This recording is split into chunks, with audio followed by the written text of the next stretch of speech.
Hey travelers, welcome back. In this video, I'm going to be talking about international education as a career choice. We're going to be going over the nitty-gritty of international education, including the job prospects, what you can actually do, the salary, what exactly is international education. But before we begin, travelers, make sure you smash the subscribe button for more content like this. All right, are you ready, travelers? Let's get into today's video.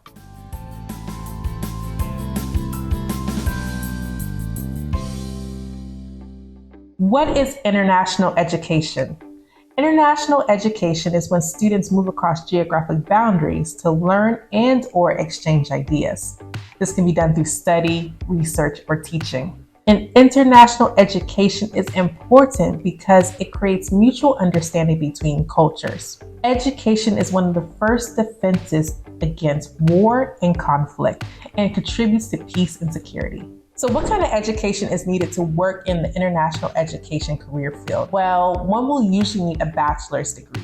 However, a master's degree is usually preferred. And it's not uncommon to meet people who have majored in English, psychology, political science, a foreign language, or another type of liberal arts degree.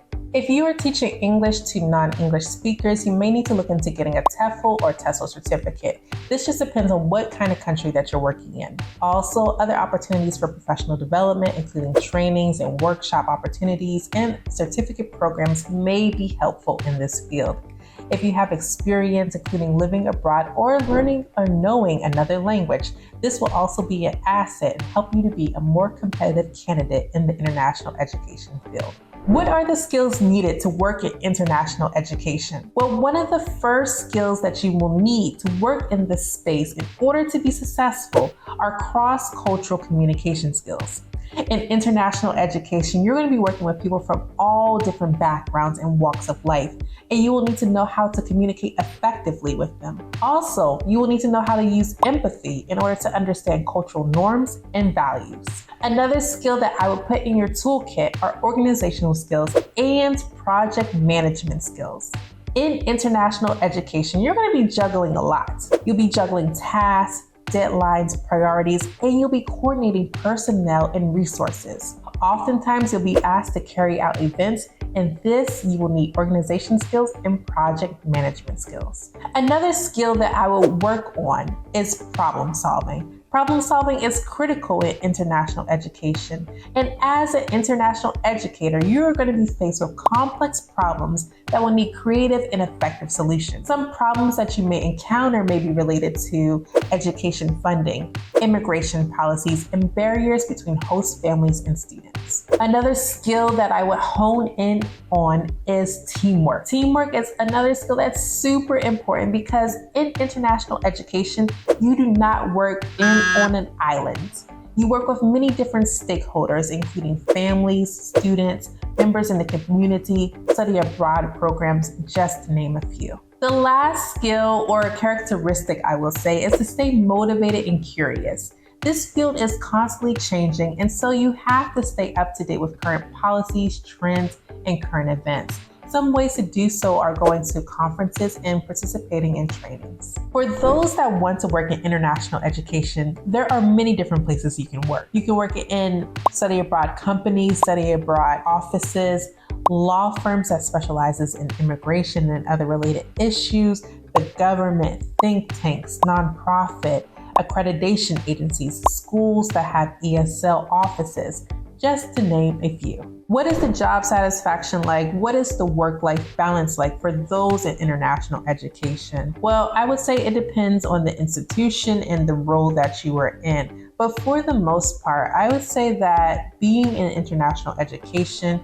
it's more flexible than other industries and you have more of a work-life balance. When I was working in a study abroad office, I remember the summers would be more slower in terms of workload, but then when school started or when we had to do a program or an event or receive a foreign delegation in one of my other jobs, it got more busier. And so there's like peaks and valleys in terms of workload.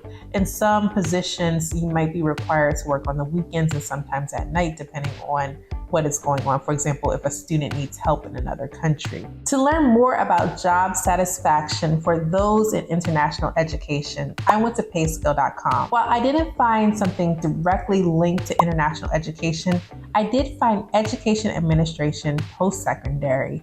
And I think that's one of the closest jobs that I could find related to this career. What I found is that education administrators have both high meaning and high satisfaction. You may be asking yourself, what kind of money am I going to make if I am to work in the international education field? And as always, your salary is going to depend on a number of different factors, including the location, your education level, years of experience, the type of work you're doing, the institution or company that you're working for, among many other different factors. If you're working in international education, most likely you're not going to be very rich. However, as I mentioned before, those that work in international education have a high job satisfaction, they have flexibility in their jobs, and they have high meaning, whereas other jobs may not offer these things. Here are a few jobs in international education and their corresponding salaries. According to Zippia.com, the average salary for study abroad advisors are $40,000 approximately. In states like Maryland, Virginia, and California, study abroad advisors make on average $51,000. Another career position that you can take on are training specialists.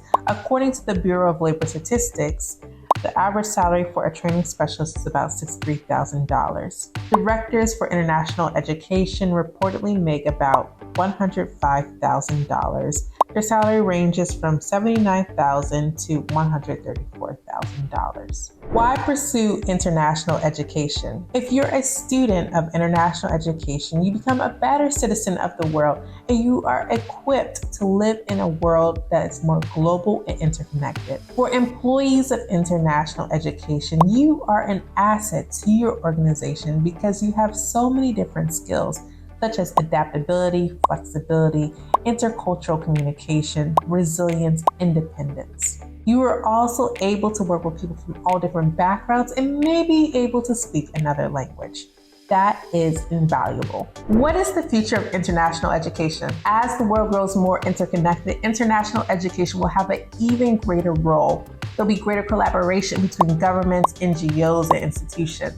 Also, technology will continue to have a significant role in this space. There'll be a greater increase in appetite, I predict, with hybrid environments between in-person learning and online learning, and with daily activities for both educators and students alike. All right, travelers, well, that concludes today's video. In the comment section below, let me know if you learned anything or if this video was helpful for you in regards to international education.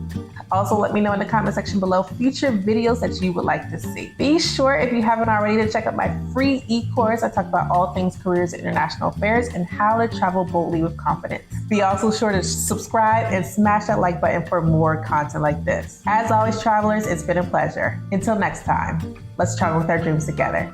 See you later. Bye-bye.